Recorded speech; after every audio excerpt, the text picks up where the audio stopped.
3ஆம் இடமான முயற்சி ஸ்தானத்தை சனி பகவான் ராசியிலிருந்து பார்க்கறனால இளையவங்க மூத்தவங்க இவங்க 2 பேர்ட்டையும் வார்த்தைகளில் கவனமாக பேசணும். தேவையில்லாமல் அவங்கள நம்பி ஏமாறக்கூடாது. அதே போல் கம்யூனிகேஷன் விஷயங்கள் ரொம்ப கவனமாக இருக்கும். ஒரு இடத்துக்கு போனோம்னா இப்போ நம்மளுடைய மீனராசி பாருங்கள், வண்டியில் போகிறா இருந்தாலும் சரி, யார் கூடயா போகிறா இருந்தாலும் சரி, ஃபஸ்ட்டு தான் வீட்டில் சொல்லிட்டு போகணும்.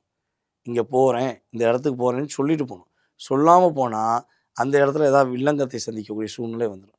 ஸோ சொல்லிட்டு போனால் அதை கேர் பண்ணி அவங்க என்ன பண்ணுவாங்க, ஃபாலோ பண்ணி என்ன பண்ணிடுவாங்க, சரி பண்ணிடுவாங்க. அதனால் கம்யூனிகேஷன் ரொம்ப ரொம்ப முக்கியம் மீனராசிக்கு. கம்யூனிகேஷனில் சரியான முறையில் இருந்தாங்கன்னா பாதிப்பில்லாத சூழ்நிலையும் அதேபோல் பிரச்சனை இல்லாத வாழ்க்கையும் இவங்களுக்கு லைஃப் சூப்பராக போகும். மதுரை மீனாட்சி அம்மன். மதுரை மீனாட்சி அம்மனை மீனராசிக்காரங்க இந்த 2.5 வருஷத்தில் 2 முறையாவது பார்க்கணும். நான் வெளிநாட்டில் இருக்கேங்க, என்னால் பார்க்க முடியாது, நான் வேறு மாநிலத்தில் இருக்கேன் பார்க்க முடியும்னா, உங்கள் ஊர்லேயோ அல்லது உங்களுடைய நாட்டிலே மீனாட்சி அம்மன் கோயில் இருந்தால் போய் பாருங்கள். இல்லைன்னா உங்கள் ஃபோனில் எப்போவுமே டிஸ்பிளே இந்த 2.5 வருஷத்துக்கு உங்கள் ஃபோன் டிஸ்பிளே வந்து மதுரை மீனாட்சி அம்மனோட படம் கட்டாயமாக இருக்கணும். நீங்கள் பார்க்க போய் வழிபாடு செய்ய மாற்றங்களும் ஏற்றங்களும் ஆல்ரெடி அம்மனுடைய அருளால் உங்களுக்கு அப்படியே கிடைக்கும்.